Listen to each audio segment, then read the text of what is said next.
வர வர சிறுகடி காசே ரொம்பவே போரிங்கா போகுது அப்படின்னு சொல்லி யாரெல்லாம் நினைக்கிறீங்களோ அவங்களாம் வீடியோ கலெக்ட் பண்ணிக்கோங்க. ஆமாங்க, உண்மை சொல்லணும் அப்படின்னா கதை எதை நோக்கி போகுது அப்படின்றதே தெரியல. அதான் நிதர்சனமான உண்மை. இன்னைக்கு எபிசோட்ல ஆரம்பத்துல வீட்டுல உள்ள எல்லாரும் சண்டை போட்டுக்கிட்டு இருக்காங்க. எதற்காக அப்படின்னா இப்போ மீனா டீ போடணுமா வேண்டாமா அப்படின்னு சொல்லிட்டு. சோ என்ன நடந்தது அப்படின்னு பாத்தீங்கன்னா, மீனா வந்து எப்பயுமே விஜயாவுக்கு காஃபி தான் போட்டு கொடுப்பாங்க. விஜயாவும் காஃபி தான் கேட்பாங்க. இன்னைக்கு மீனா காஃபி போட்டு கொண்டு வந்துட்டாங்க. ஆனா விஜயா வந்து எனக்கு டீ தான் வேணும், நீ எப்படி என்கிட்ட கேட்காம போட போச்சு அப்படின்னு சொல்லி ஒரு பஞ்சாயத்து இழுத்துட்டாங்க. அப்போ முழுக்க முழுக்க எல்லாருமே நம்ம மீனாவுக்கு ஆதரவா தான் பேசுறாங்க. ரெண்டு ஜந்துக்களை தவிர. அந்த 2 ஜந்துக்கள் யார் அப்படின்றது உங்களுக்கு நல்லாவே தெரியும். ஆமாங்க, ரோஹிணி மனோஜ் என்ன சொல்றாங்க அப்படின்னு பாத்தீங்கன்னா, இப்ப என்ன கேட்டுட்டாங்க, இப்ப காபி வேணா டீ தானே கேட்டாங்க, இதை போட்டு கொடுக்கறதுக்கு என்ன செய்யுது அப்படின்னு கேட்கும்போது முத்து ரொம்பவே கோவப்படுறாரு. என் பொண்டாட்டி என்ன உங்களுக்கு எல்லாம் வேலைக்காரியாடா, என் வேலை செய்யறதுக்காக தான் இந்த வீட்டில் இருக்காராடா அப்படின்னு சொல்லிட்டு அவரு ஆர்குமெண்ட் வைக்கிறாரு.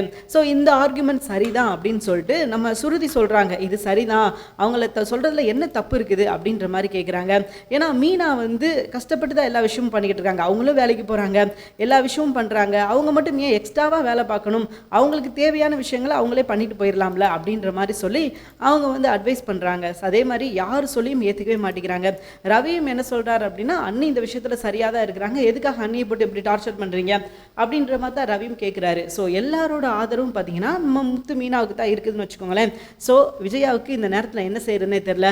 ஸோ வேற வழியே கிடையாது, எனக்கு இப்போ என்ன, நான் இந்த காஃபியை குடிச்சாகணும் அவ்வளோதானே, சரி நான் குடிச்சுக்கிறேன், எனக்கு எந்த பிரச்சனையும் கிடையாது, நீங்கள் காஃபியை கொண்டு வாங்க அப்படின்னு சொல்லிட்டு அவங்க அந்த காஃபியை குடிச்சுக்கிறாங்க. ஏன்னா எல்லாரும் சேர்ந்து மொத்தமாக விஜயாவுக்கு எதிராக திரும்பும்போது விஜயாவுக்கு என்ன செய்யறதுனே தெரியல. ஸோ விஜயாவும் என்ன பண்ணுறாங்க அப்படின்னா, ரைட்டரா ஆள விடுறா சாமி அப்படின்னு சொல்லிட்டு அவங்க காஃபியை வாங்கி குடிச்சுக்கிறாங்க.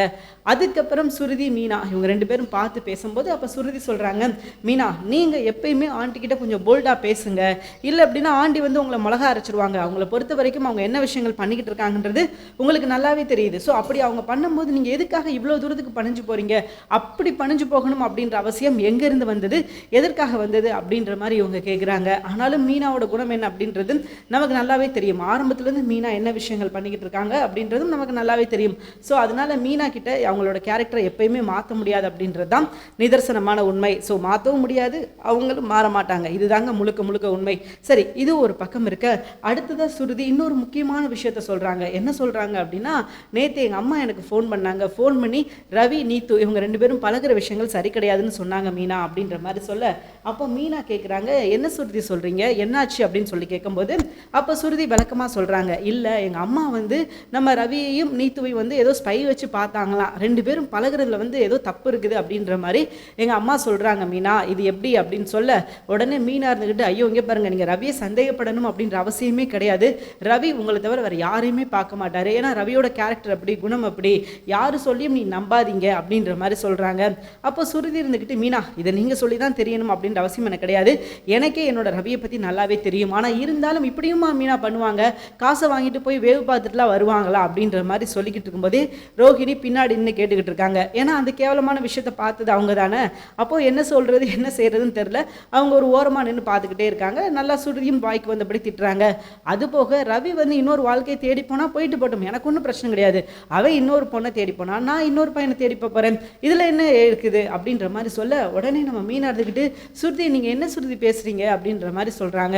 அதற்கு சுருதி இருந்துக்கிட்டு, ஆமாம் மீனா இதுக்கு என்ன பண்ண முடியும், போகிறவங்களை நம்ம பிடிச்சா இழுக்க முடியும், ஸோ அப்படிலாம் எதுவுமே பண்ண முடியாது, அவன் போகணும்னு முடிவெடுத்துட்டா தாராளமாக போயிட்டு வரலாம், எனக்கு வந்து எந்த பிரச்சனையும் கிடையாது, நான் என்ன விஷயம் பண்ணணுமோ அதை நான் பண்ணிக்கிடுவேன் அப்படின்ற மாதிரி சொல்லிட்டு மீனாவை பார்க்குறாங்க சுருதி. ஸோ மீனாவும் என்னமோ சுருதி நீங்கள் ரவியை சந்தேகப்படணும் அப்படின்ற அவசியமே கிடையாது அப்படின்ற மாதிரி ரொம்ப தெளிவாக சொல்லிடுறாங்க. ஸோ அடுத்த ஷாட் அப்படியே கட் பண்ணிங்கன்னா நம்ம ரோஹிணியை காட்டுறாங்க. ரோஹிணி மனோஜோட கடையில் போய் மனோஜை வெளியே கூட்டு போகலாம், எனக்கு ஒரு ஆர்டர் வந்திருக்கு, அவங்க வந்து அங்கேயே ரூம் போட்டு ஒரு நாள் தராங்களா, ஸோ அங்கே போய் நம்ம ஸ்டே பண்ணி ஃபங்க்ஷன் அட்டன் பண்ணிவிட்டு ஒரு 2 நாள் ஒரு நாள் வந்து எக்ஸ்ட்ராவாக ரூம் புக் பண்ணிவிட்டு 2 நாள் கழிச்சு வருவோம், ஏன்னா நம்மளும் வேலை அப்படின்னு சொல்லி ஓடிக்கிட்டு இருக்கோம், அன்றைக்கே கொடைக்கானல் போகலான்லாம் பிளான் போட்டோம், பட் எதுவுமே நடக்கலை, இப்போயாவது நமக்கு பிடிச்ச விஷயத்த செஞ்சிருவோம் அப்படின்ற மாதிரி சொல்ல மனோஜ் உடனே பயப்பட ஆரம்பிச்சிட்டாரு. என்னது கொடைக்கானலுக்கு போகிற மாதிரியா, அதெல்லாம் வாய்ப்பே கிடையாது, என்னால் வர முடியாது அப்படின்ற மாதிரி சொல்கிறாரு.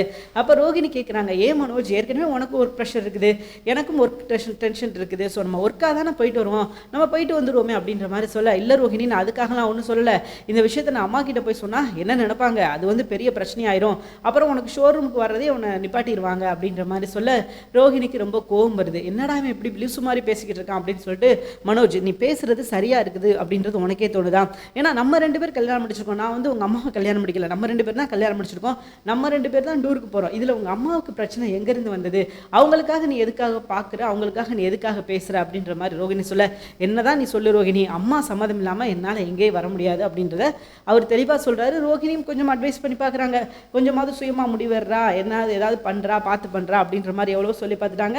அவர் வந்து கேட்குற மாதிரியே இல்லை, அதெல்லாம் முடியாது ரோகிணி, அம்மா சொல்லணும், அம்மா சொல்லாமல் நான் வரமாட்டேன் அப்படின்ற மாதிரி ரொம்ப தெளிவாக சொல்லிடுறாரு. ஸோ ரோகிணி பார்த்தீங்கன்னா ரொம்ப அப்செட் ஆகிடுறாங்க. இதுக்கப்புறம் அவங்களுக்கும் என்ன பண்ணுறதுனே தெரில. அவங்க சோகமாக கிளம்பும்போது அங்கே புதுசாக வேலைக்கு சேர்ந்துருக்காங்களே ஒரு பொண்ணு, அவங்க என்ன பண்ணுறாங்க அப்படின்னா ரோகிணியை போய் பார்த்து பேசுகிறாங்க. அக்கா அக்கா நீங்கள் வந்து அண்ணங்கிட்ட பேசிக்கிட்டு இருக்கிற விஷயத்தை கேட்டேன் அப்படின்ற மாதிரி சொல்ல ரோகிணி முறைச்சி பார்க்குறாங்க. அப்போ ஒட்டு கேட்டியா அப்படின்ற மாதிரி கேட்கும்போது, ஐயோ அக்கா நான் ஒட்டெல்லாம் கேட்கலக்கா, ஜஸ்ட்டு நான் அந்த பக்கம் வரும்போது என் காதில் விழுந்துச்சு, நீங்கள் வந்து அவரை வெளியே கூப்பிட்றீங்க, அவர் வரமாட்டேங்கிறாரு, அம்மா பிள்ளையா இருக்காரு, இதுதானே பிரச்சனை, ஒன்றும் பிரச்சனை கிடையாதுக்கா, எனக்கு தெரிஞ்சு எங்கள் ஊரில் ஒரு லேகியம் ஒன்று தருவாங்க, அந்த லேகியத்தை மட்டும் நீங்கள் அவருக்கு கொடுத்துட்டீங்க அப்படின்னா அதுக்கப்புறம் எப்பயுமே உங்களை சுற்றி சுற்றி வருவார், அவங்க அம்மா சொல்கிற விஷயத்தையும் கேட்க மாட்டார், நீங்கள் கவலையே பட வேணாம் அப்படின்ற மாதிரி சொல்ல ரோகிணி வந்து என்ன சொல்கிற நீ அப்படின்ற மாதிரி கேட்க அதுக்கப்புறம் சின்ன எக்ஸ்பிளேஷன் கொடுக்குறாங்க. கொடுத்துட்டு என்ன சொல்கிறாங்க அப்படின்னா, உங்களுக்கு வேணும்னா சொல்லுங்கள், நான் இப்போயே எங்கள் ஊர்லேருந்து வர சொல்கிறேன் அப்படின்ற மாதிரி சொல்ல ரோஹிணிக்கு அதுதானே வேணும், ஏன்னா அதுக்காக தான் இவ்வளோ தூரம் பிரயாசப்பட்டுக்கிட்டு இருக்காங்க. ஸோ உடனே ரோஹிணி சரி நீ கொண்டு வர சொல்லு, எனக்கு எந்த பிரச்சனையும் கிடையாது அப்படின்ற மாதிரி சொல்ல அந்த பொண்ணும் சரிக்கா நீங்கள் சொல்லிட்டீங்களே, இந்த இப்போ உடனே கொண்டு வர சொல்கிறேன் அப்படின்ற மாதிரி சொல்லிடுறாங்க. ஸோ ரோஹிணிக்கு கொஞ்சம் சந்தோஷமாக இருக்குது, ஏன்னா நம்ம நினச்ச விஷயங்கள்லாம் எப்போ மனோஜ் செய்ய போகிறான் அப்படின்ற மாதிரி தான் அவங்க ஃபீல் பண்ணிக்கிட்டு இருந்தாங்க இல்லையா, அதுக்கு ஒரு முதல் படியாக இப்போ நடந்திருக்குது அப்படின்னு சொல்லலாம். ஸோ அடுத்த ஷாட் அப்படியே கட் பண்ணிங்கன்னா நம்ம சத்யா வேலைக்கு கிளம்பிக்கிட்டு இருக்காரு. ரொம்ப சந்தோஷமாக அவங்க அம்மாவை வழி அனுப்புகிறாங்க, ஏன்னா அவங்க அம்மாவுக்கு ரொம்ப சந்தோஷம் இருக்கு இல்லையா, சத்யா வந்து ரொம்ப நாள் கழிச்சு வேலைக்கு போகிறா, ஒரு நல்ல ஜாபுக்கு போகிறான் அப்படின்னு சொல்லிட்டு அவங்களும் ரொம்ப சந்தோஷமாக இருக்கிறாங்க, ரொம்ப ஆசையாக இருக்காங்க. ஏன்னா சத்யா வந்து அந்த குடும்பத்துக்கு வந்து ரொம்ப முக்கியமான ஆள், சத்யா வந்து எவ்வளோ தூரத்துக்கு முன்னேறாரோ ஒட்டு மொத்தமாக அந்த குடும்பமும் அவ்வளோ தூரத்துக்கு முன்னேறும் அப்படின்றது தான் அவங்களோட வந்து எண்ணம். ஸோ அதனால தான் நம்ம சத்யா எப்படா வேலைக்கு போவார் அப்படின்ற மாதிரி இருந்தது எல்லாருக்கும். ஸோ இப்போ சத்யா வேலைக்கு போகிறதுக்கான நேரம் வந்துருச்சு, சத்யாவும் வேலைக்கு கிளம்பிட்டாரு. ரொம்ப சந்தோஷமாக வழி அனுப்பி வைக்கிறாங்க. அப்போ மீனாவும் அங்கே தான் இருக்காங்க. நீ எதுக்கும் கவலைப்படாதா, நீ கரெக்டாக எல்லா விஷயமும் பண்ணு, உனக்கு நடக்க வேண்டிய விஷயங்கள்லாம் கரெக்டாக நடக்கும் அப்படின்ற மாதிரி சத்யாவாக இருக்கட்டும் அவங்க அம்மாவாக இருக்கட்டும் எல்லாரும் சொல்லி சந்தோஷப்பட்டுக்கிட்டு இருக்காங்க. அப்போ சந்திரா என்ன சொல்கிறாங்க அப்படின்னா, இன்றைக்கி சத்யாவை இப்படி பார்க்கும்போது ரொம்ப பெருமையாக இருக்குது, இந்த பெருமைக்கு முழுக்க முழுக்க சொந்த காரணம் ஓ மாப்பிள்ளை தான், முத்து தான் காரணம் அப்படின்னு சொல்லி முத்துவை ரொம்ப பெருமையாக பேசுகிறாங்க. அண்ட் மீனாவுக்கு ரொம்ப சந்தோஷமாக இருக்குது, ஏன்னா எவ்வளோ பெரிய பிரச்சனைகள்லேருந்து சத்யா மீண்டு வந்தார், சத்யாவை எக்ஸாம் எழுதுறதுக்கு முத்து எவ்வளோ தூரத்துக்கு ஹெல்ப் பண்ணார் அப்படின்றது எல்லாமே அவங்களுக்கு நல்லாவே தெரியும். ஸோ தெரிஞ்சுதான் அவங்க சொல்கிறாங்க இது வந்து பெரிய விஷயம் அப்படின்ற மாதிரி ரொம்ப சந்தோஷப்படுறாங்க. ஸோ மீனாவும் விடுங்கம்மா பார்த்துக்கலாம், அவர் நம்ம வீட்டுக்காக தானே செய்கிறார் அப்படின்னு சொல்லிட்டு அவங்களும் பொறுமையாக விடுறாங்க. அண்டு அம்மா நீங்கள் வந்து தம்பி அனுப்பி வைக்கிற வேலையை பாருங்கள், நான் கடையில் இருக்கேன் அப்படின்னு சொல்லிட்டு மீனா கடையில் இருக்காங்க. அண்டு முத்து பார்த்தீங்கன்னா அடுத்து காரில் 2 பேர், அதாவது 2 பெண்களை கூப்பிட்டு வந்து அடுத்த டிரைவ் போய்கிட்டு இருக்காரு. அப்போ அந்த பெண்கள் வந்து கேட்குறாங்க, இங்கே ஏதாவது கடை இருக்காப்பா பூக்கடை அப்படின்ற மாதிரி கேட்க, ஏக்கா எனக்கு தெரிஞ்ச ஒரு சூப்பரான பூக்கடை இருக்குதுக்கா, நான் அங்கே கொண்டு போய் உங்களுக்கு வாங்கி தரேன் அப்படின்னு சொல்லி நேரம் மீனாவோட கடை கூட்டு வந்துடுறாரு. கூட்டு வந்தது மட்டும் இல்லாமல் இங்கே பெரிய பஞ்சாயத்தை வந்து எடுத்து விட்டார் அப்படின்னு சொல்லலாம். ஏன்னா அங்கே வந்து அவங்க 2 பெண்கள்கிட்ட வந்து நாங்கள் 2 பேர் கணவன் மனைவி அப்படின்னு சொல்லாமையே என்னம்மா பூ என்ன விலை அப்படின்ற மாதிரி சொல்ல அவங்க வந்து 30 ரூபா சொல்கிறாங்க. மீனா 30 ரூபாங்க அப்படின்ற மாதிரி சொல்ல அப்போ அங்கே பெண்கள் கேட்குறாங்க, என்னம்மா சொல்கிற 30 ரூபாயா, ரொம்ப ஜாஸ்தி மாதிரி தெரியுதே அப்படின்ற மாதிரி அந்த பெண்கள் சொல்ல அதுக்கு முத்து இருந்துக்கிட்டு என்னம்மா சொல்கிற 30 ரூபான்னு சொல்லிக்கிட்டு இருக்கு, அவங்க தான் கேட்குறாங்களே நீ கம்மியாக கொடுக்க வேண்டியதானே அப்படின்ற மாதிரி நம்ம முத்து சொல்கிறாரு. அப்போது இவங்க மீனா என்ன சொல்கிறாங்க அப்படின்னு பார்த்தீங்கன்னா, இல்லைங்க இது வந்து சீசன் கிடையாது, ஸோ வரத்தும் கம்மியாயிருச்சு, அது வேறு இன்றைக்கி வெள்ளிக்கிழமை முகூர்த்த நாள் வேறு, அதனால ரேட்டு இவ்வளோதான் இருக்கும், இதுக்கு குறைஞ்சலாம் விற்காது அப்படின்ற மாதிரி மீனா சொல்கிறாங்க. அப்போது முத்து இருந்துக்கிட்டு அம்மா அப்போலாம் வந்து ஏமாத்தாதம்மா அப்படின்ற மாதிரி சொல்லி சண்டை போடுறாரு மீனா கூட. அப்போ வந்திருந்த பெண்களும் என்ன சொல்கிறாங்க அப்படின்னா, விடுப்பா அவங்க தான் சொல்கிறாங்களே பூ வரது கம்மியாக இருக்குது, வெள்ளிக்கிழமை முகூர்த்த நாள் வேறு அப்படின்னு சொல்கிறாங்களே, கரெக்டாக தான் இருக்குது, அவங்க சொல்கிறதெல்லாம் சரியான விஷயம் தான் அப்படின்ற மாதிரி சொல்ல, இல்லை இருந்தாலும் இந்த பொண்ணுக்கு ரொம்ப வாய் ஓவர் தான் மேடம் அப்படின்ற மாதிரி சொல்கிறாரு. அப்போது மீனா வந்து பூ எடுத்து வந்து அளக்கும்போது, என்னங்க பூ போட சொன்னால் முளம் போட்டுக்கிட்டு இருக்கீங்க, இப்படி தான் முளம் போடுவீங்களா, இது வந்து எங்களுக்கு வந்து பூ முளை மாதிரி தெரில, இது வந்து ஏதோ ஜான் போடுற மாதிரி இருக்குது அப்படின்ற மாதிரி முத்து சொல்ல, உங்களுக்கு வேணுன்னா நீங்கள் முளம் போட்டுக்கோங்க அப்படின்ற மாதிரி மீனா சொல்கிறாங்க. உடனே முத்து பூவை வாங்கி முளம் போடுறாரு. 2 முளத்துக்கு மேலே போட முடியல, பூவை கீழே போட்டுறாரு. எதுக்கு இந்த தேவையில்லாத வேலை, நாங்கள் தான் அதுக்கு தானே இருக்கோம் அப்படின்ற மாதிரி சொல்ல, அப்போ வந்த பெண்கள் என்ன சொல்கிறாங்க அப்படின்னா, இப்போ விடுப்பா அந்த பொண்ணு கூட பிரச்சனை பண்ணாத, அவங்களே போட்டோம், நீ பேசாமல் இரு அப்படின்ற மாதிரி சொல்லிடுறாங்க. ஸோ சொன்னதுக்கப்புறம் பார்த்தீங்கன்னா அந்த பெண்கள் வந்து அங்கேருந்து கிளம்பலாம் அப்படின்னு சொல்லி கிளம்பிடுறாங்க.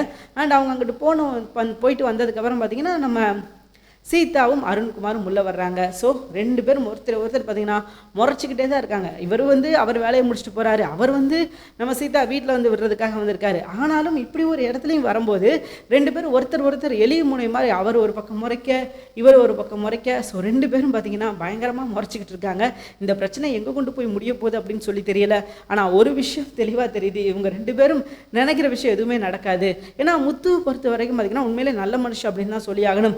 எங்கேயுமே இவரை போட்டு கொடுக்கணும், இவரோட முகத்திரை கிழிக்கணும் அப்படின்னு சொல்லிட்டு இப்போ வரைக்கும் ஒரு வார்த்தை கூட பேசினது கிடையாது. ஆனால் அருண்குமார் நான் கண்டிப்பாக சீதாவோட குடும்பத்திலேருந்து நம்ம முத்துவை பிரிப்பேன் அப்படின்னு சொல்லிட்டு அவர் சபதமே எடுத்திருக்காருன்னா பாருங்களேன். அவரோட நோக்கம் என்ன அப்படின்னு பார்த்தீங்கன்னா அடுத்த கட்டமாக முத்துவை இந்த குடும்பத்திலேருந்து பிரிக்கிறது தான் அவரோட முழுக்க முதல் நோக்கமாக. இதை தான் அவர் மெயினாக வச்சு பண்ணிக்கிட்டு இருக்காரு. ஸோ அவரோட அடுத்த கட்ட நகர்வு என்ன அப்படின்னு பார்த்தீங்கன்னா முத்துவை பற்றின விஷயங்களை ஏதாவது தப்பான விஷயங்களை சொல்லணும் அப்படின்னு சொல்லிட்டு தான் அவர் மூவ் பண்ணுவார்னு வச்சுக்கோங்களேன். ஸோ இப்போ அருண்குமார் சீதா விட்டுட்டு இந்த மாதிரி இன்றைக்கி வீட்டில் இருக்கணும்னு ஆசைப்பட்ட அம்மா வீட்டில், ஸோ நான் விடுறேன் நீங்கள் பார்த்துக்கோங்க அப்படின்ற மாதிரி சொல்லிட்டு அருண்குமார் கிளம்புறாரு. முத்துவும் பார்த்தீங்கன்னா அருண்குமார் போனதுக்கப்புறம் சீதாட்ட போய் பேசுகிறாரு. என்ன சீதா நல்லா பார்த்துக்கிறானா? நல்லா பார்த்துக்கிறேன்னா சொல்லு, மாமா இருக்கே என்ன ஏதுன்னு தட்டி கேட்டு அப்படின்ற மாதிரி சொல்ல உடனே அவங்க இருந்துக்கிட்டு அதெல்லாம் இல்லை மாமா நல்லா தான் பார்த்துக்கிறாரு, எந்த பிரச்சனையும் கிடையாது அப்படின்ற மாதிரி அவங்க சொல்கிறாங்க. ஸோ இருந்தாலும் பார்த்தீங்கன்னா அதை முத்துவால் ஏற்றுக்க முடியல. இல்லை சீதா இங்கே பாரு, ஆரம்பத்துலேருந்து நான் சொல்கிறது தான், அவனுக்கு எப்பயுமே நீ அடங்கி போயிடாத, கொஞ்சம் அதட்டியே போயிரு, இல்லை அப்படின்னா அவ்வளோதான், அடுத்த ஒன்று அடிக்க ஆரம்பிச்சிருவான், நீ கடைசி வரைக்கும் அடி வாங்கிட்டே இருக்கிற மாதிரி ஆயிரும். ஏதாவது ஒரு சின்ன தப்பு அப்படின்னா நீ உடனே மாமா கிட்ட சொல்லிடு, இல்லை மீனா கிட்ட சொல்லிடு, இல்லையா நீயே என்ன ஏது அப்படின்னு சொல்லி நினச்சிரு அப்படின்ற மாதிரி சொல்கிறாரு. ஸோ சூப்பராக போய்கிட்டு இருக்குது அப்படின்னு சொல்லலாம். இப்போ வரைக்கும் எந்த ஒரு மாற்று கருத்தும் கிடையாது. அண்ட் நம்ம முத்து இதுக்கப்புறம் செய்ய போகிற முக்கியமான விஷயம் என்ன? ஏன்னா இப்போ தான் முத்து கிளம்பி இறங்கியிருக்காரு, அவரோட வேலையை பார்க்கலாம் அப்படின்னு தான் முடிவெடுத்திருக்காரு. ஆனால் இதில் அருண்குமார் பிரச்சனை அடிக்கொராட்டி வந்துட்டே போகுது. அதெல்லாம் ஓரம் கட்டிட்டு நம்ம வேலையை பார்ப்போம் அப்படின்னு சொல்லிட்டு நம்ம முத்து அடுத்து கிளம்பி இறங்க போகிறாரு. ஸோ முத்து இனி எடுத்து வைக்கிற ஒவ்வொரு அடியும் பார்த்திங்கன்னா ரொம்பவே நல்லா இருக்கும் அப்படின்னு சொல்லலாம். ஏன்னா முத்து இதுக்கப்புறம் செய்ய போகிற விஷயம் ரொம்பவே ஒரு சூப்பரான ஒரு விஷயம் அப்படின்றத சொல்லி தான் ஆகணும். முத்து அடுத்து அருண்குமாரை புரிஞ்சுக்கிறதுக்கான ஒரு வாய்ப்பு ஏற்படுத்த போகிறாரு. அவர் என்ன தான் வாய்ப்பு ஏற்படுத்தினாலும் அருண்குமார் நம்ம முத்துவை புரிஞ்சுக்கிடுவாரா அப்படின்னு கேட்டிங்கன்னா கண்டிப்பாக கிடையாது. அவர் மனசில் ஆள் மனசில் இவர் பண்ண தப்பு எதுவுமே அவருக்கு இப்போ வரைக்கும் தெரிலங்க. ஆனால் முத்து தப்பே பண்ணது கிடையாது இப்போ வரைக்கும். ஒரு தடவை லைசன்ஸ் இல்லாமல் ரோடு கிராஸ் பண்ணி போனது மட்டும்தான் அவர் பெருசாக பேசிக்கிட்டு இருக்காரு. ஆனால் அது வரைக்கும் அவர் எவ்வளோ தப்பு பண்ணியிருக்காரோ அதெல்லாம் ஒரு வார்த்தை கூட இப்போ வரைக்கும் யார்ட்டையும் சொல்லலை. அவர் அதை ஏற்றுக்கிற ஒரு பக்குவத்தில் இல்லை அப்படின்றத சொல்லி தான் ஆகணும். ஸோ பார்ப்போங்க இதுக்கப்புறம் முத்துவை எப்படி அந்த குடும்பத்திலேருந்து நம்ம அருண்குமார் பிடிக்க போகிறாரு. அவர் நினச்சதை சாதிச்சிருவாரா? ஏன்னா அவர் நினச்சதை மட்டும் சரியாக சாதிச்சிட்டார் அப்படின்னா முத்து, மீனா, அப்புறம் பார்த்தீங்கன்னா சீதா, இவங்களுக்குள்ளே கான்டாக்டே இருக்காது. சீதாவுக்கும் அண்டு நம்ம மீனாவுக்கும் பிரச்சனை ஆயிரும். அதுக்கப்புறம் அவங்களுக்கு என்ன செய்யறதுனே தெரியாது. ஸோ குடும்பமே இவனால் பிரியறதுக்கான வாய்ப்பு இருக்குது. ஸோ அதனால் அருண்குமார் நினைக்கிற விஷயம் நடக்கக்கூடாது அப்படின்றது தான் நம்மளோட ஆசை. ஏன்னா முத்துவை மட்டும் தனியாக அந்த குடும்பத்திலேருந்து பிரிச்சுட்டாங்க அப்படின்னா மீனாவும் வந்துடுவாங்க. உங்களுக்கு எப்படி அவர் முக்கியமோ அதே மாதிரி எனக்கு இவர் தான் முக்கியம் அப்படின்னு சொல்லிட்டு இவங்க கிளம்பிடுவாங்க. ஸோ இவங்க எப்படி சொன்னால் சீதா என்ன பண்ணுவாங்க, சீதா ஓ உங்களுக்கு அப்படியா, அப்போ நான் மட்டும் என்ன இடிச்சவாயா, எனக்கு என்னோட வீட்டுக்காரர் தான் முக்கியம் அப்படின்னு சொல்லிட்டு நான் போகிறேன் அப்படின்னு சொல்லி அவங்க கிளம்பிடுவாங்க. இப்படி ஆளுக்கு பார்த்தீங்கன்னா குடும்பமே பிரியறதுக்கான வாய்ப்பு ரொம்ப அதிகமாக இருக்குது. ஸோ அது நடக்கக்கூடாது அப்படின்றது தான் நம்மளோட ஆசை. ஸோ அருண்குமார் நினைக்கிறது நடக்காமல் இருந்தாலே போதும், இந்த குடும்பம் ஒற்றுமையாக தான் இருக்கும். அப்படி ஒருவேளை அருண்குமார் நினைக்கிற விஷயம் மட்டும் நடந்துருச்சு அப்படின்னா அந்த குடும்பம் எவ்வளோ சீக்கிரம் முடியுமோ அவ்வளோ சீக்கிரம் பிரியறதுக்கான வாய்ப்புகள் ரொம்ப அதிகமாக இருக்குது. பார்க்கலாம் இதுக்கப்புறம் என்ன நடக்குது, எப்படி இந்த பிரச்சனையை முத்து முடிவு கொண்டு வர போகிறாரு. ஏன்னா இவனோட சதியை முறியடிக்கணும் அப்படின்னா அதற்கு தனி தெம்பு வேணும் நம்ம முத்துவுக்கு. இவன் அடுத்தடுத்த பிளானை போட்டுக்கிட்டே இருக்கான், என்னடா செய்யலாம் அப்படின்னு சொல்லிட்டு தான் அவன் யோசிச்சுக்கிட்டு இருக்கான். ஸோ அதனால் நம்ம முத்து இதுக்கப்புறம் ரொம்பவே கேர்ஃபுல்லாக இருக்கிறது அவருக்கு நல்லது அப்படின்றது தான் நிதர்சனமான உண்மை. ஸோ இது ஒரு பக்கம் இப்படி போய்கிட்டு இருக்க. அண்ட் அடுத்த பக்கம் பார்த்தீங்கன்னா நம்ம முத்து, மீனா இவங்களோட ரொமான்ஸ் காட்சிகள் ரொம்பவே அழகாக இருக்குது அப்படின்னு சொல்லலாம். அடுத்த நாள் பார்த்தீங்கன்னா நம்ம முத்து காரில் போய் அவங்க அப்பா விட்டுறதுக்காக போகிறாரு. ஏன்னா வாரத்தில் ஒரு நாள் தான் வேலை இருக்கும் அப்படின்னு சொல்லிட்டு ஆரம்பத்தில் சொல்லியிருந்தாங்க முத்துக்கிட்ட. ஆனால் இப்போ பார்த்தீங்கன்னா அடிக்குறாட்டி அப்பா வேலைக்கு போகிறாரு அப்படின்றத பார்த்துட்டு அண்ணாமலை கிட்ட கேட்குறாரு முத்து, ஏன்பா வாரத்தில் ஒரு நாள் தான் வேலை இருக்கும் அப்படின்னு சொன்னீங்க, ஆனால் இப்போ நீங்கள் போகிறத பார்த்தா அடிக்கொரு தடவை போகிற மாதிரி தெரியுதே அப்படின்ற மாதிரி சொல்ல, என்னப்பா பண்ண சொல்கிற, வேலை இருந்தால் போய் தானே ஆகணும் அப்படின்ற மாதிரி சொல்ல, வேலை இருந்தால் எதுக்குப்பா நீ போகணும், நீ பேசாமல் வீட்டில் இருந்தால் நான் உன்னை சொல்லிக்கிட்டு இருக்கேன், நான் உனக்கு செலவு காசு தரேன்ப்பா அப்படின்ற மாதிரி சொல்ல, இங்கே பாருப்பா நான் காசுக்காகலாம் வேலைக்கு போகல, என்னோட திருப்திக்காக தான் வேலைக்கு போகிறேன், காசுக்காக வேலைக்கு போகணும் அப்படின்ற அவசியம் எனக்கு கிடையாதுப்பா அப்படின்ற மாதிரி அவர் சொல்கிறாரு.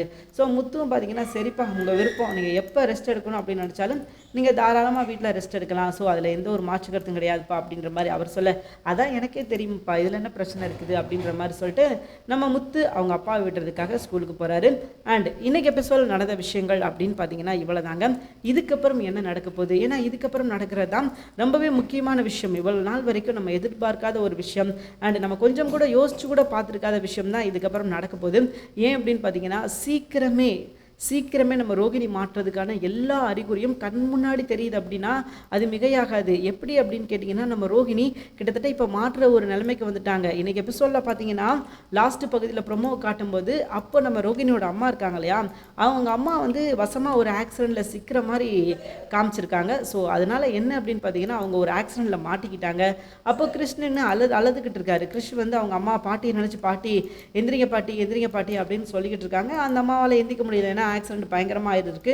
ஸோ அவங்க அம்மா பார்த்தீங்கன்னா அப்படியே ஒரு மயக்க நிலையில் இருக்கிறாங்க. அவங்களுக்கும் என்ன செய்கிறதுனே தெரியல, ஏன்னா அவங்களும் பாவம் தானே, அவங்களும் கஷ்டப்பட்டு தான் இந்த நிலைமைக்கு வந்திருக்காங்க. அப்படிங்கும்போது அவங்களுக்கும் என்ன செய்கிறதுனே தெரியல. ஸோ அவங்களும் பார்த்தீங்கன்னா ரொம்ப கவலையாக தான் இருக்கிறாங்க, கவலைக்கிடமாக தான் இருக்கிறாங்க. அப்போ முத்து அந்த வழியாக போகும்போது தான் பார்க்குறாரு என்ன ஏது அப்படின்னு சொல்லி பார்க்கும்போது அவருக்கு தெரிய வருது இந்த அம்மாவுக்கு ஆக்சிடென்ட் ஆகிருக்குது. அப்படின்றத பார்த்தோன்னே முத்து ரொம்பவே ஷாக் ஆகிட்டாரு. ஷாக் ஆனோனையும் அவர் அடுத்த கட்டமாக என்ன பண்ணுறாரு அப்படின்னா உடனே போய் அந்த அம்மாவை பார்க்குறாரு. கிருஷ் என்னாச்சு அப்படின்னு சொல்லிட்டு பக்கத்தில் இருக்கிற எல்லார்ட்டையும் கேட்குறாங்க. இல்லைப்பா இந்த மாதிரி ஆக்சிடென்ட் ஆயிடுச்சு அப்படின்ற மாதிரி அங்கே இருக்கிறவங்க எல்லாரும் சொல்கிறாங்க. உடனே முத்து கோவப்படுறாரு. என்னங்க நினச்சிக்கிட்டு இருக்கீங்க, ஆக்சிடென்ட் ஆயிடுச்சு அப்படின்னு சொல்கிறீங்க, நின்று எல்லாரும் வேடிக்கை பார்த்துக்கிட்டிங்கன்னா என்ன அர்த்தம், ஏதாவது ஒரு அடுத்த ஸ்டெப்பை எடுக்கலாம்ல அப்படின்னு சொல்லி முத்து ரொம்ப கோவப்படுறாரு. அண்ட் முத்து வந்து சரி நீங்கள் விடுங்க நான் பார்த்துக்கிறேன் அப்படின்னு சொல்லிட்டு அந்த அம்மாவை தூக்கிட்டு ஆஸ்பத்திரிக்கு வர்றாரு. ஸோ திங்கக்கிழமை நடக்க போகிற எபிசோடில் ஒரு முக்கியமான பகுதி இது அப்படின்னு சொல்லலாம். அதுபோக இன்னொரு முக்கியமான பகுதி என்ன அப்படின்னா விஜயாவால் இதுக்கப்புறம் டான்ஸ் ஸ்கூல் நடத்த முடியாது. ஏன் அப்படின்னு கேட்டிங்கன்னா தீபன் ரதி சேர்ந்து செஞ்ச வேலை தான் இப்போ ஒரு பெரிய பேசு பொருளாக மாறி இருக்குது. என்ன அப்படின்னு பார்த்தீங்கன்னா ரதி கன்சீவாக இருக்காங்க அப்படின்ற விஷயம் தெரிய வந்திருக்கு. யார் காரணம் அப்படின்னா தீபன் தான் காரணம். ஸோ இந்த பிரச்சனை பெரிய பிரச்சனையாக மாறப்போகுது. அதனால் நம்ம விஜயாவுக்கு இதுக்கப்புறம் டான்ஸ் ஸ்கூல் நடத்துறதுக்கான வாய்ப்பே இல்லாமல் போகிறதுக்கான சான்சஸ் ரொம்ப அதிகமாக இருக்குது. ஏன் அப்படின்னு கேட்டிங்கன்னா இப்போ அவங்களுக்கு வச்சிருக்கிறது ஒரு மிகப்பெரிய ஆப்பு அப்படின்னு சொல்லலாம். இதுக்கப்புறம் அவங்களால எங்கேயுமே நகர முடியாது. அண்ட் டான்ஸ் ஸ்கூலும் நடத்துறதுக்கான வாய்ப்பும் ரொம்ப ரொம்ப கம்மியாயிருச்சு அப்படின்னு சொல்லலாம். ஸோ இப்போ மொத்தமாக வந்து கிளம்பி வந்துட்டாங்க எல்லாரும் விஜயாவை பார்க்குறதுக்காக. இங்கே விஜயானா யார் அப்படின்னு சொல்லி கேட்கும்போது விஜயா நான் தான் அப்படின்னு சொன்னோடனே அடிக்கிறதுக்கு பாய்ஞ்சிட்டு ஓடி வர்றாங்க. அப்போ மீனா வந்தவங்களை அப்படியே தடுத்து நிறுத்திட்டு அதென்ன பேசிக்கிட்டு இருக்கும்போது கை வாங்குற, என்ன பிரச்சனையாக இருக்கட்டும் முதல்ல என்ன ஏதுன்னு பேசு, அதுக்கப்புறம் என்ன பண்ணலாம் அப்படின்னு முடிவெடுக்கலாம் அப்படின்னு சொல்லிட்டு நம்ம மீனா சொல்கிறாங்க. ஸோ நாளைக்கு எபிசோடு அதாவது திங்கக்கிழமை எபிசோட் நடக்க போகிற முக்கியமான விஷயங்கள் அப்படின்னு பார்த்தீங்கன்னா இவ்வளோதாங்க. அண்ட் இதில் இன்னொரு முக்கியமான விஷயம் என்ன சொல்லணும் அப்படின்னா ஆரம்பத்திலே மீனா வந்து எச்சரித்தாங்க நம்ம விஜயாவை, இவங்க 2 பேரோட நடவடிக்கை சரி கிடையாது, இவங்க 2 பேரும் கொஞ்சம் கவனிங்க, ஏன்னா இவங்க 2 பேரும் பார்த்தீங்கன்னா ரொம்ப என்ன சொல்ல ஒரு அந்யுன்யமாக இருக்கிற மாதிரி இருக்கிறாங்க, அதனால் இவங்களை கொஞ்சம் வாட்ச் பண்ணிக்கோங்க அப்படின்னு சொல்லிட்டு எவ்வளவோ சொன்னாங்க. பட் எதையுமே காது கொடுத்தே கேட்கல. அதுக்கு பதில் விஜயா வந்து இவன் என்ன சொல்கிறது நம்ம என்ன கேட்குறது அப்படின்ற மாதிரி தான் அவங்க அந்த பாயிண்ட் ஆஃப் வியூவில் தான் திங்க் பண்ணிக்கிட்டு இருந்தாங்க. இவருக்கெல்லாம் கலையை பற்றி என்ன தெரியும், இவா கிடக்குற அப்படின்ற மாதிரி சொல்லிக்கிட்டு இருந்தாங்க. பட் இன்னைக்கு அதனால் எவ்வளோ பெரிய விளைவு வந்திருக்குது அப்படின்னு பார்த்தீங்கன்னா இங்கே ரதி வந்து கன்சீவாக இருக்காங்க. இதனால ஒரு பெரிய பிரச்சனையே வரப்போகுது அப்படின்னா அது மிகப்பெரிய ஆப்பு தான் விஜயாவுக்கு. ஏன்னா விஜயா வந்து கொஞ்சம் கூட எதிர்பார்க்கல இப்படியெல்லாம் நடக்கும் அப்படின்னு சொல்லிட்டு. ஸோ எல்லாமே கைமீறி போயிடுச்சு அப்படின்றது தான் நிதர்சனமான உண்மை. அதுக்கப்புறம் விஜயா என்ன பண்ண போகிறாங்க, ஏன்னா இதுக்கப்புறம் விஜயா நிச்சயமாக சும்மா இருக்க மாட்டாங்க, யார் கூடயாவது வம்பிழுப்பாங்க, ஏதாவது ஒரு விஷயம் பண்ணுவாங்க. அண்ட் மீனா மேலே இப்போவாவது மீனா பற்றின விஷயங்கள் வந்து அவங்களுக்கு புரிய வரணும். மீனா பற்றின கொஞ்சமாவது அக்கறை அவங்களுக்கு இப்போ இருந்துச்சு அப்படின்னா நிச்சயமாக மீனாவுக்கு ஆதரவாக சில விஷயங்கள் செய்வாங்க அல்லது பேசவாது செய்வாங்க. ஏன்னா இவ்வளவு நாள் வரைக்கும் பார்த்தீங்கன்னா ரோகிணி தான் முக்கியம் அப்படின்னு சொல்லிட்டு ஒரு கட்டத்தில் இருந்தாங்க. ஒரு கட்டத்தில் பார்த்தீங்கன்னா சுருதி தான் முக்கியம் அப்படின்னு சொல்லியிருந்தாங்க. கடைசியில் பார்த்தீங்கன்னா யாருமே அவங்களுக்கு வந்து எதுவுமே கேட்கல. ஆனால் அவங்க அத்தையை அடிக்க வர்றாங்க அப்படின்னோடனே மீனா பாஞ்சு வந்து தடுத்தாங்க பார்த்தீங்களா. ஸோ இதுக்கப்புறமாவது மீனாவை பற்றின விஷயங்களை நம்ம விஜயா புரிஞ்சுக்கிட்டாங்கன்னா ரொம்ப நல்லாயிருக்கும். ஏன்னா ரோகிணி வந்து நின்று வேடிக்கை தான் பார்த்துட்டு இருப்பாங்க, சுருதி இருந்தாலும் வேடிக்கை தான் பார்த்துக்கிட்டு இருப்பாங்க. ஆனால் மீனா இருக்க போய் தான் இப்போதைக்கு அவங்க தப்பிச்சிருக்காங்க அப்படின்னு சொன்னால் அது மிகையாகாது. ஸோ இதுக்காகவே மீனாவுக்கு காலம்புள்ள அவங்க நன்றியாக இருக்கலாம். ஆனால் அப்படியெல்லாம் இருக்க மாட்டாங்க. இவங்களை பொறுத்த வரைக்கும் காசு இருந்தால் ஒரு மாதிரியும் காசு இல்லட்டுனா ஒரு மாதிரியும் நடத்துவாங்க இல்லையா, அதே தான் இதுக்கப்புறம் நடத்த போகிறாங்க. திருந்துறதுக்கான வாய்ப்பு 0.01% இருக்குது அப்படின்னு சொல்லலாம். மேபி திருந்திட்டாங்கன்னா நல்லாயிருக்கும். ஏன்னா மேபி அவங்க திருந்தினாங்கன்னா இதுக்கப்புறம் ரொம்பவே நல்லாயிருக்கும் அப்படின்னு சொல்லலாம். இது வரைக்கும் நம்ம எதிர்பார்க்காத விஷயங்கள் நடக்கும். ஏன்னா அவங்க மட்டும் திருந்திட்டாங்கன்னு வச்சுக்கோங்களேன் எபிசோடே சூப்பராக இருக்கும் அப்படின்னு சொல்லலாம். ஏன்னா இவ்வளவு நாள் வரைக்கும் மீனாவுக்கு எதிராக தான் இருந்திருந்தாங்க. ஆனால் இதுக்கப்புறம் மீனாவுக்கு ஆதரவாக அவங்க இருக்கும்போது அதை பார்க்குறதுக்கு உண்மையிலே ரொம்பவே இன்ட்ரெஸ்டிங்காக இருக்கும். எப்படியெல்லாம் எந்தெந்த விஷயத்தெல்லாம் ஆதரவு தர போகிறாங்க. அண்ட் இவங்க ஒரு விஷயத்தை பண்ணால் அதாவது நம்ம மீனா ஒரு விஷயத்த பண்ணால் பதிலுக்கு அவங்க எல்லாரும் ஒரு விஷயத்த பண்ணணும். மீனா சமைச்சா நீங்களும் அவங்களுக்கு சமைக்கிறதுக்கு ஹெல்ப் பண்ணணும் அப்படின்னு சொல்லிட்டு அவங்க வந்து ஆதரவாக நிற்க போகிறாங்க அப்படின்றது ரொம்ப நல்லாவே தெரியுது. ஸோ நிச்சயமாக இதுக்கப்புறம் அவங்க எடுக்கிற ஒவ்வொரு அடியும் பார்த்தீங்கன்னா சூப்பராக இருக்கும். கண்டிப்பாக அவங்க வந்து இதுக்கப்புறம் யாரையுமே சும்மா விட மாட்டாங்க. நம்ம விஜயா, ரோகிணியாக இருக்கட்டும், ஸ்ருதியாக இருக்கட்டும், 2 பேருக்கும் வந்து என்ன மரியாதை கொடுக்குறாங்களோ அதே மரியாதை நம்ம மீனாவுக்கும் கிடைக்கிறதுக்கு வாய்ப்பு இருக்குது. ஒருவேளை அவங்க திருந்திட்டாங்கன்னா தான். திருந்தலை அப்படின்னா வழக்கம் போல் அவங்க செய்கிற விஷயத்தை தான் செய்வாங்க. இவங்களும் வழக்கம் போல் அடி வாங்குற அடியை வாங்கிட்டே தான் இருப்பாங்க. அதுதான் நடக்க போகுது. ஸோ ஒருவேளை திருந்திட்டாங்கன்னா ரொம்பவே நல்லாயிருக்கும். இல்லை அப்படின்னா கொஞ்சம் கஷ்டம்தான். ஏன்னா விஜயா திருந்துறது அப்படின்றது ஒரு சாதாரண விஷயம் கிடையாது. இப்போதைக்கு அவங்க திருந்ததுக்கான வாய்ப்பும் கிடையாது. திருந்துட்டாங்கன்னா அது வந்து மீனா வந்து நிம்மதியாக இருந்துருவாங்களே. ஸோ அதனால் மீனா திருந்துறதுக்கு கொஞ்சம் வாய்ப்பு கம்மி தான். ஸோ விஜயாவது திருந்தினா ரொம்பவே நல்லாயிருக்கும் அப்படின்றது தான் நம்மளோட ஆசை. பார்க்கலாம் இதுக்கப்புறம் என்ன நடக்க போகுது, யார் திருந்த போகிறாங்க அப்படின்றத நம்ம பொறுத்திருந்து தான் பார்க்கணும். ஏன்னா இதுக்கப்புறம் வந்து மீனா மேலே சண்டை போட்டுக்கிட்டு மீனா சொல்கிற விஷயத்தை கேட்காம விஜயா இருந்தாங்க அப்படின்னா அது நல்லா இருக்காது. ஸோ அதனால் அவங்க திருந்திட்டாங்க அப்படின்னா எபிசோடும் நல்லாயிருக்கும். அண்ட் முத்து அதுவும் தான் சொல்கிறாரு, பாருங்கம்மா உங்களுக்கு ஒரு பிரச்சனை அப்படிங்கும்போது யாருமே வரல, ஆனால் என்னோட மனைவி மீனா வந்திருக்கா இல்லையா, உங்களுக்கு ஆதரவாக தான், உங்களுக்காக தான் மீனா வந்திருக்கா அப்படின்னு சொல்லிட்டு மீனாவோட பெருமையெல்லாம் சொல்கிறாரு. பட் இருந்தாலும் அதை வந்து அவங்க ஏற்றுக்கிடுவாங்களா அப்படின்றத நம்ம பொறுத்துன்னு தான் பார்க்கணும். ஆனால் நிச்சயமாக மீனா விஷயத்தில் அவங்க கொஞ்சம் கூட மனசு இறங்க மாட்டாங்க அப்படின்றது தான் நிதர்சனமான உண்மை. யார் விஷயத்துனாலும் அவங்க மனசு இறங்கிடுவாங்களே தவிர்த்து மீனா விஷயத்தில் மட்டும் எக்கார்ந்து கொண்டு மனசே இறங்கக்கூடாது அப்படின்றதுல விஜயா ரொம்ப தெளிவாக இருப்பாங்க. இவளுக்கு நம்ம ஒரு நல்ல விஷயம் பண்ணிடவா, இவளுக்கு நம்ம ஹெல்ப் பண்ணிடுவா, இவளை நம்ம வந்து ஃப்ரீயாக விட்டுறவா அப்படின்னு சொல்லிட்டு அவங்க நினைப்பாங்களே தவிர்த்து பாவம் மீனா நல்லா இருந்தால் நல்லா இருந்துட்டு போட்டோம், சந்தோஷமாக இருந்தால் இருந்துட்டு போட்டோம் அப்படின்னு சொல்லி ஒரு காலமும் அவங்க நினைக்க மாட்டாங்க அப்படின்றது தான் நிதர்சனமான உண்மை. ஸோ இதுதான் அவங்களோட குணம். அந்த குணம் மாறுறதுக்கான வாய்ப்பு 1% கூட கிடையவே கிடையாது. என்னதான் இன்றைக்கி வந்து மீனா வந்து காப்பாற்றிருந்தாலும் அன்னைக்கே எச்சரிச்சிருக்கும் போதே கேட்டிருந்துருக்கலாம். அதே மாதிரி முத்துவும் சொன்னார், இங்கே பாருங்கள் இவங்க 2 பேரும் தனியாக விடாதீங்க, டான்ஸ் ஆடுற ரூமை தவிர மீது எல்லா ரூமே பூட்டி வைங்க அப்படின்னு சொல்லி அவரும் தெளிவாக சொல்லிட்டு போனார். ஸோ அதெல்லாம் மீறி ஒரு பெரிய சம்பவம் நடந்துருச்சு அப்படின்னு சொல்லலாம். இந்த சம்பவத்திலேருந்து எப்படி விஜயா வெளியே வர்றாங்க, ஏன்னா முழுக்க முழுக்க விஜயா பொறுப்பில் தானே சொல்லுவாங்க. ஏன்னா விஜயா 1 hour டியூஷன் கொடுக்குறாங்க அப்படின்னா அப்போது விஜயா கிட்ட தான் அந்த பழி வந்து விழுகும், அந்த விஜயா மேலே தான் பழி விழுகும். ஸோ விஜயா தான் மாட்டுவாங்க. அதை எப்படி காப்பாற்ற போகிறாங்க நம்ம மீனா அப்படின்றத நம்ம பொறுத்திருந்து பார்க்கலாம். தேங்க்யூ ஃபார் வாட்சிங். இந்த வீடியோ உங்களுக்கு பிடிச்சிருந்துச்சா மறக்காம லைக் பண்ணிக்கோங்க. நம்ம சேனலை நீங்கள் இன்னும் சப்ஸ்கிரைப் பண்ணலையா, உடனே சப்ஸ்கிரைப் பண்ணுங்கள். கூடவே பக்கத்தில் இருக்க பெல் ஐகானை கிளிக் பண்ணிக்கோங்க. தேங்க்யூ ஃபார் வாட்சிங்.